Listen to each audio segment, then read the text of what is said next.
Chapter 9. It begins. Marian barely allowed time for a quick hug from Swan before leading Moiraine away, and with every step the lump of ice in Moiraine's middle grew. She was not ready. In all of her practices she had managed to complete all of the weaves only twice, and never under anything approaching the pressure Elida had put on her. She was going to fail and be put out of the tower. She was going to fail. Those words throbbed in her head, a drum beat marking the walk to the headsman's axe. She was going to fail. As she followed Marian down a narrow staircase that spiraled deep into the bedrock beneath the tower, a thought occurred to her. If she failed, she would still be able to channel, at least so long as she remained circumspect. The tower frowned on ostentation in the women who were sent away, and when the tower frowned on something, only fools failed to take heed. The sisters said those sent away all but gave up touching Saidar for fear of overstepping the tower's strictures inadvertently, but giving up that rapture was beyond her comprehension. She knew she never would, whatever happened. Another thought, seemingly unconnected.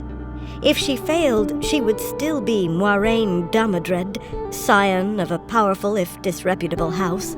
Her estates would no doubt need years to recover from the ravages of the Aiel, but surely could still supply an adequate income. A third thought, and it all came together so obvious that clearly she had been thinking of it all along on some deeper level. She still had her book, with its hundreds of names, in her belt pouch. Even if she failed, she could take up the search for the boy. That carried dangers, of course. The tower more than merely disliked outsiders meddling in its affairs, and she would be an outsider then. Rulers had learned bitter regret for interfering where the tower planned. How much worse for a young exile, however powerful her house. No matter. What would be, would be. "The wheel weaves as the wheel wills," she murmured, earning a sharp look from Marian. The ritual was far from complex, but it must be adhered to. That she had forgotten that once below ground she must be silent until addressed said little for her chances in the actual test. It was very odd. She wanted to be Aes Sedai more than she wanted life, yet the knowledge that she could take up the search, whatever happened here, the knowledge that she would, quieted that drumbeat in her head. It even made the frozen lump dwindle. A little. One way or another, in a few days she would begin her own search. Light let it be as Aes Sedai. The lofty passages Marian led her along, carved through the rock of the island, as wide as any in the tower, were lit by lamps in iron brackets high on the pale walls, though many crossing corridors lay shrouded in darkness, or with only widely spaced lamps, making small lonely pools of light. The smooth stone floor was free of any speck of dust. The way had been prepared for them. The air was cool and dry, and beyond the faint scuff of their slippers, silent. Except for storerooms on the highest levels, these basements were seldom used, and everything was plain and unadorned. Dark wooden doors lined the corridors, all shut, and as they went deeper, securely locked. Many things were kept down here, safe from prying eyes. What was done down here was never for outside eyes either.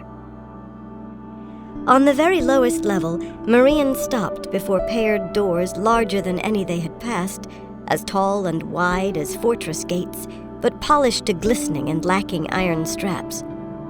The Aes Sedai channeled, and flows of air swung the doors open silently on well-oiled hinges. Taking a deep breath, Moiraine followed her into a large, round, domed chamber ringed by stand lamps. Their light, reflected from the polished white stone walls, dazzled after the comparative dimness of the passages. Blinking, her eyes went immediately to the object centered beneath the dome, a great oval ring, narrow at top and bottom, its rounded rim little thicker than her arm. Well above a span in height, and perhaps a pace across at its widest, it glittered in the lamplight, now silver, now gold or green or blue, or swirls of all, never the same for more than a moment, and, a seeming impossibility, it stood unsupported. That was a Turang Real, a device made to use the One Power in the long-ago age of legends. Within it, she would be tested. She would not fail. She would not. "Attend," Marian said formally.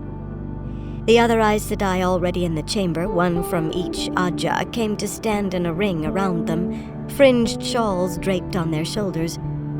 One was Elida, and Moiraine's heart fluttered uneasily. "You come in ignorance, Moiraine Damadred. How would you depart?" Light! Why had Elida been allowed to be part of this? She wanted desperately to ask, but the words were prescribed. She was surprised to hear her voice come out steady. "In knowledge of myself."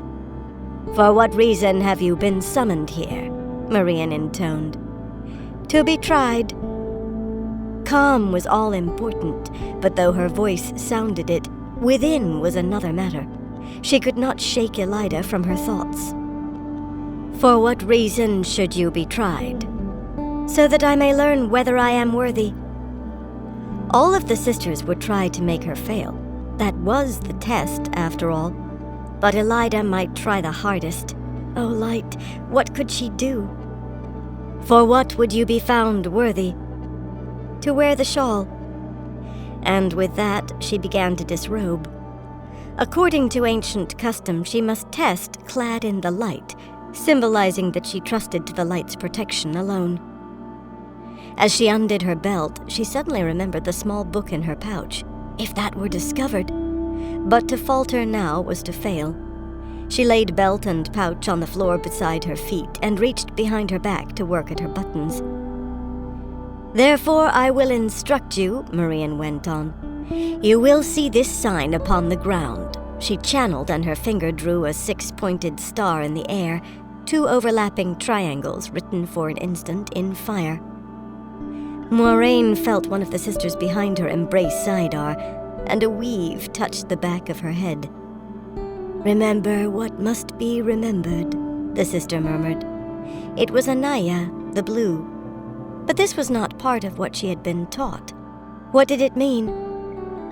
She made her fingers march steadily along the buttons down her back. It had begun, and she must proceed in utter calm. "When you see that sign, you will go to it immediately at a steady pace, neither hurrying nor hanging back, and only then may you embrace the power. The weaving required must begin immediately, and you may not leave that sign until it is completed." "Remember what must be remembered," Anaya murmured. "When the weave is complete," Marian said, "you will see that sign again, marking the way you must go, again at a steady pace, without hesitation." "Remember what must be remembered." 100 times you will weave, in the order you have been given, and in perfect composure." "Remember what must be remembered," Anaya murmured for a final time, and Moiraine felt the weaving settle into her, much as healing did. All of the sisters, save Marian, moved away and formed a circle around the Turang Real. Kneeling on the stone floor, each embraced Saidar. Surrounded by the light of the power, they channeled, and the color shifting of the oval ring increased in speed until it flashed like a kaleidoscope attached to a mill wheel. All of the 5 powers they wove, in a complexity nearly as great as anything required in the test, every sister concentrating on her task. No, not true. Not completely. Elida glanced away, and her gaze was stern and heated when it touched Moiraine. A red-hot awl fit to bore into her skull. She wanted to wet her lips, yet perfect composure meant exactly that. Protection of the light or no, removing her clothes in front of so many was not easy, but most of the sisters were concentrating on the Turang Real. Only Marian was watching her now, watching for hesitation, for a break in her outward serenity. It was begun, and a break now brought failure. Yet it was just outward calm, a mask of smooth features that carried no deeper than her skin. Continuing to undress, she carefully folded each garment and placed it in a neat pile atop her belt and pouch. That should do. All of the sisters save Marian would be occupied until her test was done. At least she thought they would, and she doubted the Mistress of Novices would rummage through her clothing. In any case, there was nothing else to do now. Slipping off her great serpent ring, last of all, and laying the circlet of gold atop the rest brought a pang. Since winning that, she had worn it even when bathing. Her heart was racing, thudding so hard she was certain Marian must be able to hear. Oh, light, Elida. She would have to be very wary. The woman knew how to break her. She must watch and be ready. After that, she could only stand and wait. Her skin quickly pebbled with gooseflesh in the cool air, and she wanted to shift her bare feet on the stone floor, which was more than cool. Perfect composure. She stood still, back straight, hands at her sides, and breathed evenly. Perfect composure. Light, help her. She refused to fail just because of Elida. She refused. But that lump of ice in her belly spread its chill along her bones. She let none of it show. A perfect mask of composure. The air in the opening of the ring suddenly turned to a sheet of white. It seemed somehow whiter than the wool of her skirts, whiter than snow or the finest paper, yet rather than reflect the stand lamps, it seemed to absorb some of their light, making the chamber grow dim. And then the tall oval ring began to revolve slowly on its base, without the slightest sound of stone grating against whatever it was made of. No one spoke. They did not need to. She knew what must be done. Unwavering, at least on the outside, she walked toward the turning ring at a steady pace, neither hurrying nor hanging back. She would pass whatever Elida did. She would. She stepped into the whiteness and through and wondered where in the light she was and how she had come there. She was standing in a plain stone corridor lined with stand lamps, and the only door at the far end stood open on sunlight. In fact, the only way out. Behind her was a smooth wall. Very strange. She was certain she had never seen this place before. And why was she there, unclothed? Only the certainty that she must display absolute calm kept her from covering herself with her hands. Anyone might walk in through that far door at any moment, after all. Suddenly she noticed a dress lying on a narrow table halfway down the hall. She was positive neither table nor dress had been there a moment earlier, but things did not suddenly appear from thin air. She thought she was certain of that. Fighting not to hurry, she walked to the table and found a full set of garments. The slippers were embroidered black velvet, the white shift and stockings of the finest silk, the dress of only slightly heavier material in a dark shimmering green, well cut and meticulously sewn. Bars of red, green, and white, each 2 inches tall, made a narrow line of color down the front of the dress from the high neck to below knee level. How could a dress with her own house colors be here? She could not recall the last time she had worn a dress in that style, which was very odd, for surely it had passed out of fashion no more than a year or 2 ago. Her memory seemed full of holes, chasms. Still, once she was clothed again, looking over her shoulder to do up the tiny mother-of-pearl buttons by her reflection in the stand mirror. Where had that come from? No, best not to worry over what seemed beyond explanation. The garments fit as though her own seamstress had measured her. Once she was dressed, she began to feel every inch the Lady Moiraine Damodred. Only having her hair arranged in elaborate coils on the sides of her head could have made it more so. When had she begun wearing her hair loose? No matter. Inside Cairhien, only a handful of people could order Moiraine Damodred. Most obeyed her commands. She had no doubt she could maintain whatever serenity was necessary. Not now.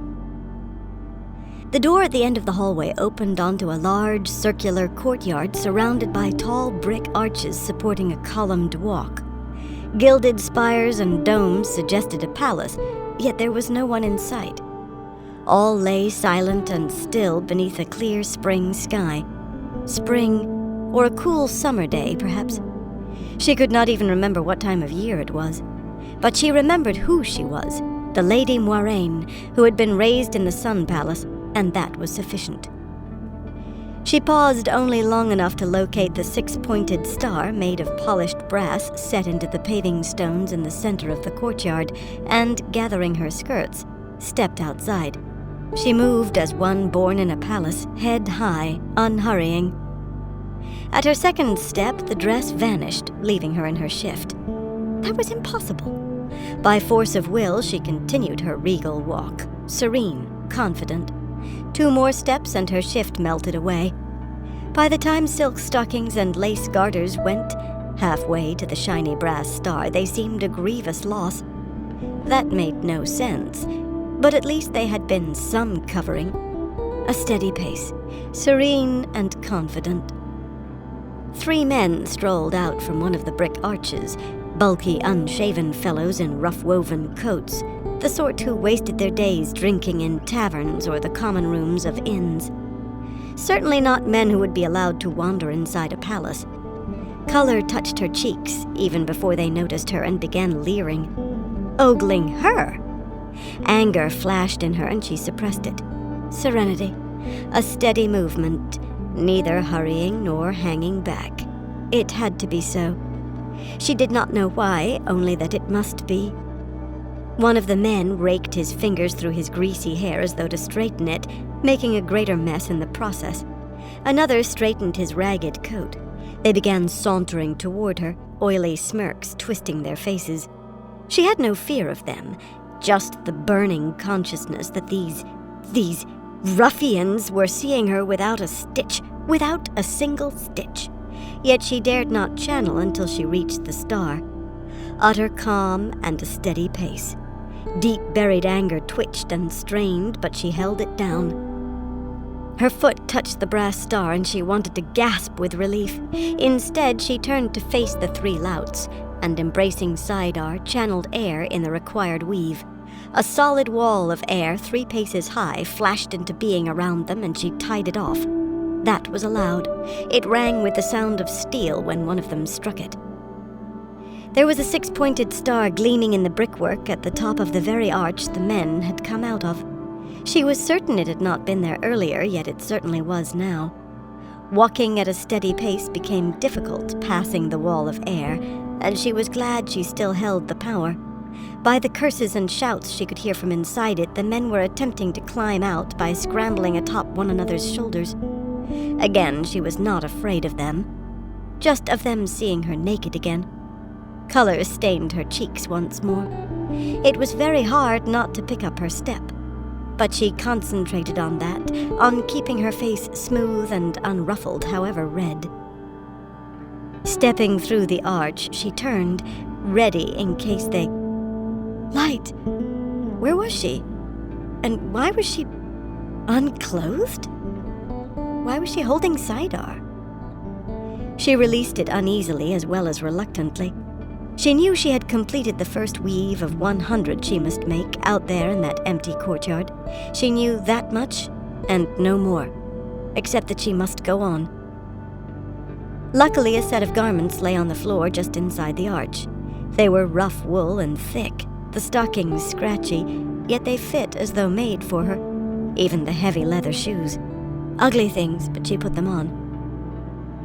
It was very strange, given that what had seemed a palace courtyard lay behind her, but the doorless corridor she walked along was rough-dressed stone, lit by lamps set in iron brackets high on the walls, more suited to a fortress than a palace.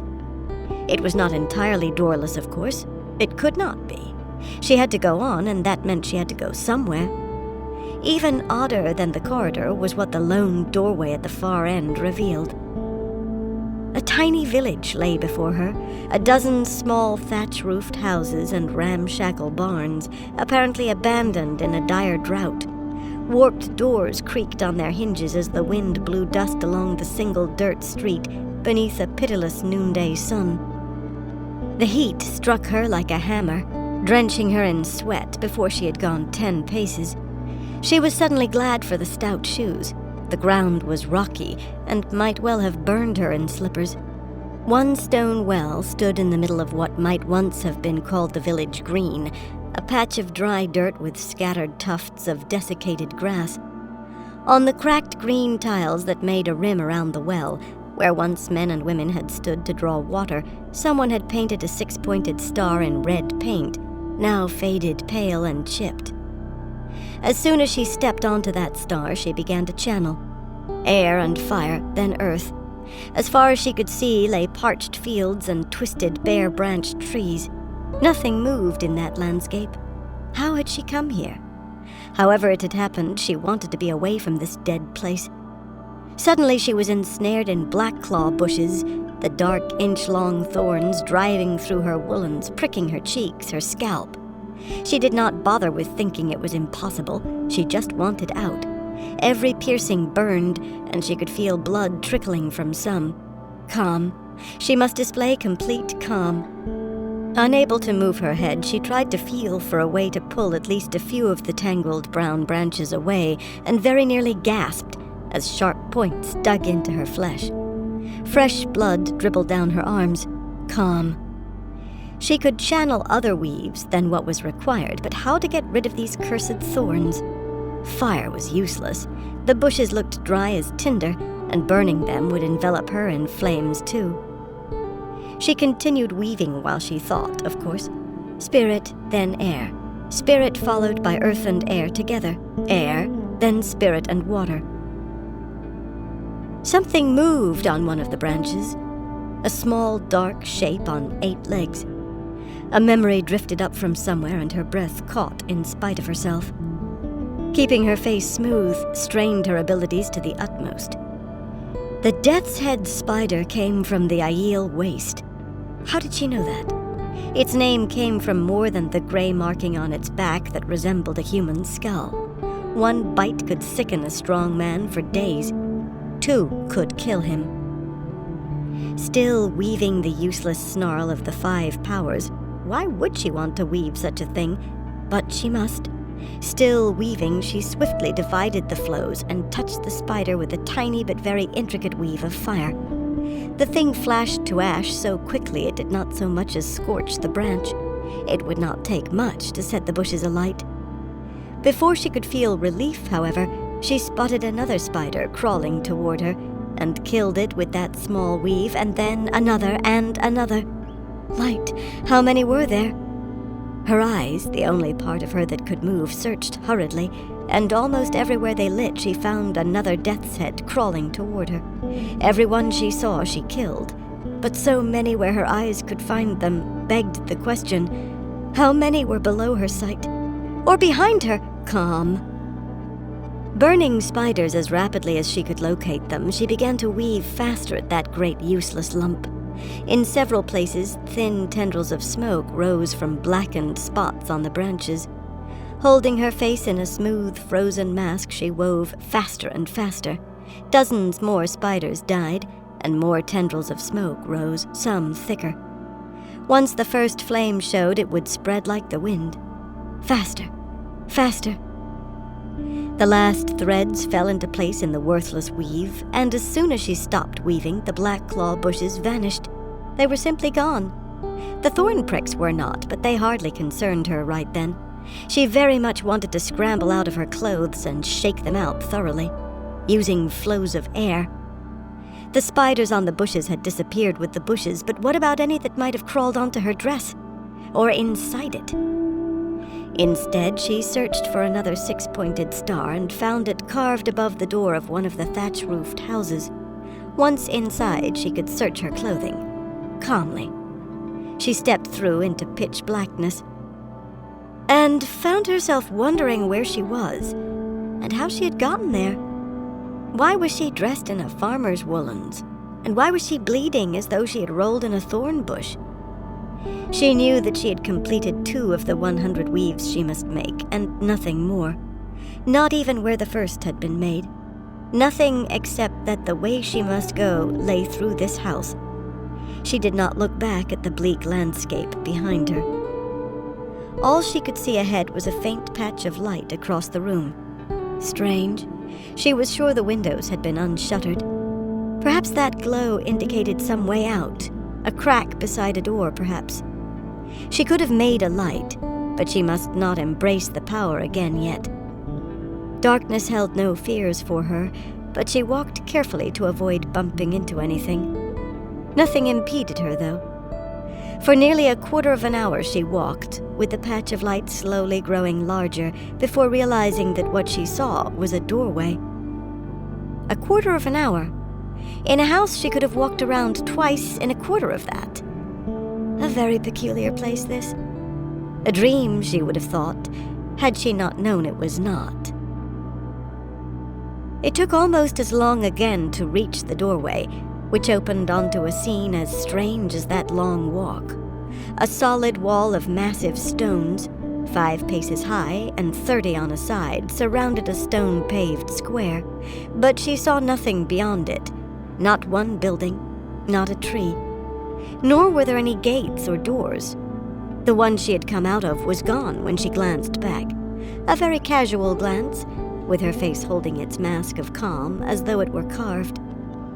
The air was moist and spring-like, the sky bright and clear save for a few drifting white clouds, yet that failed to dent the ominous feel of the place. The 6-pointed star, a span across, was carved into the center of the square, and she walked toward it as close to quickly as she dared. Just before she reached it, a massive form in spiked mail pulled itself up on the wall and dropped down inside. It was as tall as an ogier, but no amount of squinting could make it seem human, though the body was human in form. A wolf's jaws and twitching ears made a horror of a face otherwise that of a man. She had seen drawings of Trollocs, but never before one in the flesh. Shadow spawn, born of the war that ended the Age of Legends. Servants of the Dark One, Trollocs inhabited the shadow-corrupted Blight along the borderlands. Could she be in the Blight? Her blood chilled at the thought. Behind her she heard the thud of boots landing heavily, and of hooves. Not all Trollocs had human feet. The wolf-muzzled creature drew a huge, scythe-curved sword that had been hanging on its back and began to run at her. Light the thing was fast. She heard more running feet, running hooves. More Trollocs dropped over the wall ahead of her, faces marred with eagles' beaks and boars' tusked snouts.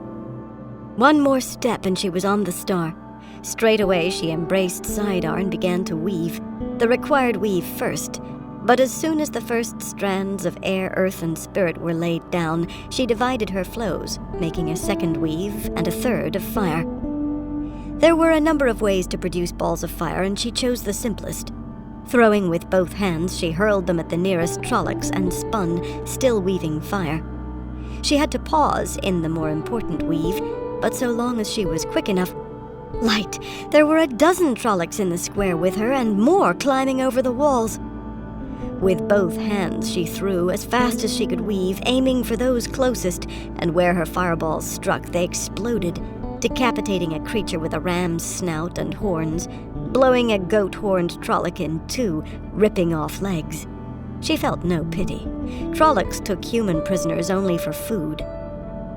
Completing her spin, she was just in time to catch the major weave on the point of collapse, just in time to hurl balls of fire that removed an eagle-beaked head only paces away and half the torso of a wolf-muzzled Trolloc that staggered across the edge of the star before toppling in a lifeless sprawl.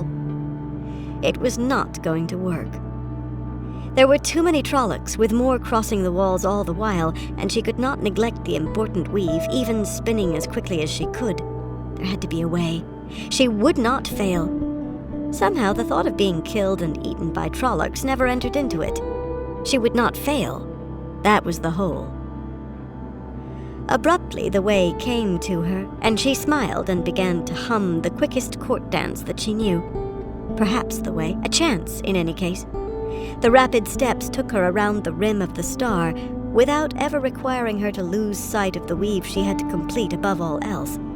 After all, however quickly her feet moved, what could be more serene than a court dance with her face properly smooth, as though she were dancing in the Sun Palace? She wove the 5 powers as fast as she could, faster than she had ever woven before, she was certain.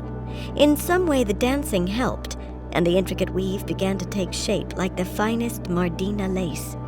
Dancing, she wove, hurling fire with both hands, killing shadow spawn with both hands. Sometimes they came so close that their blood spattered her face, sometimes so close that she had to dance out of the way as they fell, dance away from their down-curving swords. But she ignored the blood and danced. The final weave fell into place and she let the whole thing evaporate, but there were still Trollocs in the square. A quick step took her to the center of the star where she danced in a tiny circle, back to back with an imaginary partner.